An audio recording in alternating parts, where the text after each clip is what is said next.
Hey everyone, it's Miss Shilo here. I hope you enjoyed your brief break from grammar notes.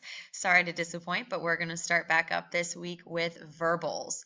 Verbal is not just something you're talking about. It's not like an oral examination. A verbal is also a part of speech, and a verbal is a verb that is not acting like a verb in the sentence. So by definition, a verb that is functioning as a noun, adjective, or adverb in a sentence. So our verb is having a bit of an identity crisis. When we see verbals, there are three different types of verbals. We have gerunds, we have infinitives, and we have participles. And we're going to look at all three of those types today. And hopefully by the end of this very quick video, you will have a good idea of what they are. So we're going to look at gerunds first. Gerunds are verbs that end in ing and they're functioning as a noun. So for example, running could be a gerund if it's functioning as a noun in a sentence. I've got some example sentences here. The first one, jumping is fun. Jumping, actually, in the way it's being used in this sentence, is acting as a noun. So jumping itself on its own is a verb. But in this sentence, the verb actually is. Fun is being used as an adjective to describe jumping, and jumping is being used as the subject, so it's our noun. So that would be a good example of when a verb, jumping, is acting like a noun in the sentence. So it's kind of confusing, but it also makes sense. He liked skiing. The subject here is he, and what did he like? He liked skiing.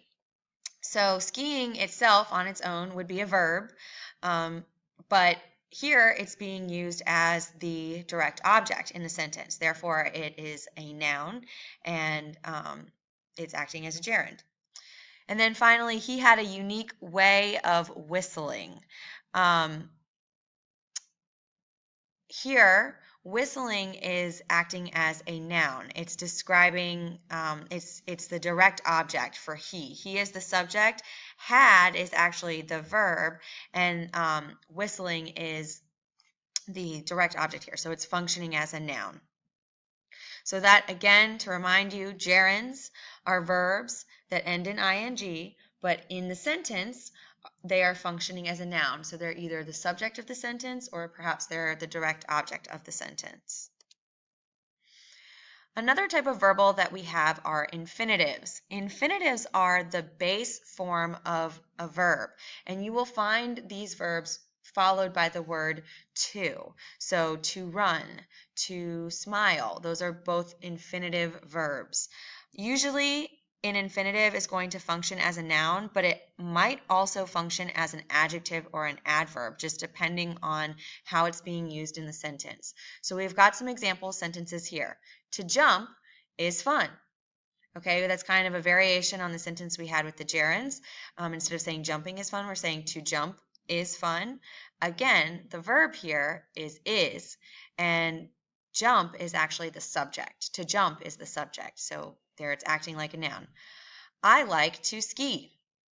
Again, this is another variation of the gerund sentence example we had earlier.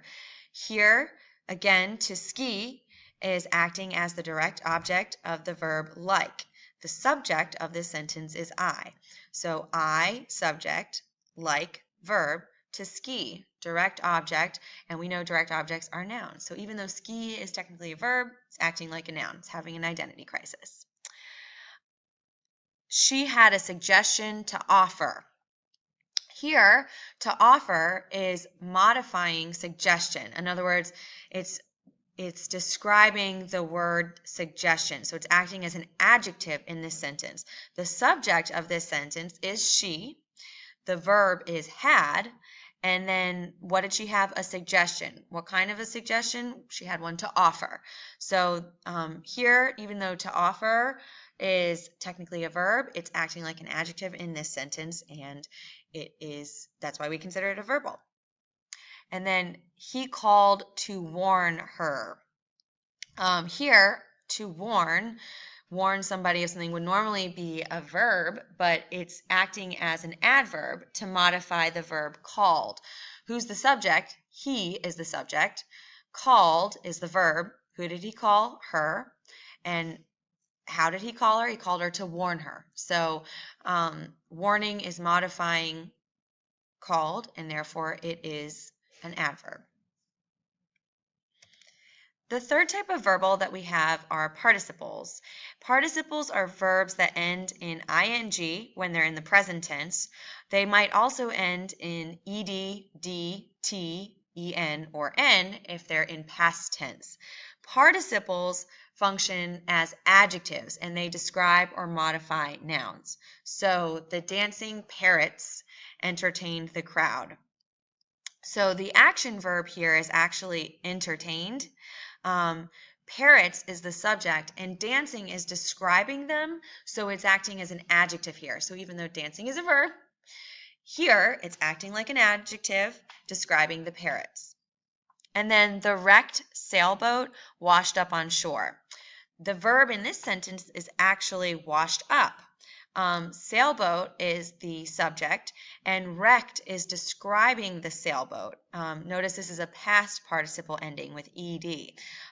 So usually if you wreck something, it's an action, it would be a verb. But here, the way it's being used in this sentence, it is an adjective. So to sum it all up, verbals are essentially when a verb has an identity crisis and decides not to act like a verb in the sentence. And it'll act like anything but a verb. It'll act like a noun or an adjective, and in some cases, even an adverb.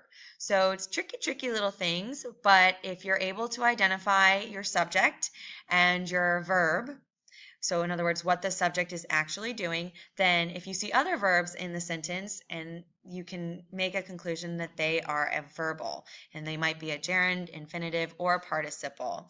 So you have some practice questions on your sheet, and hopefully you've taken down some good notes after this video. And if you have any questions, please make sure to ask them to your language arts teacher. And with that, we are done.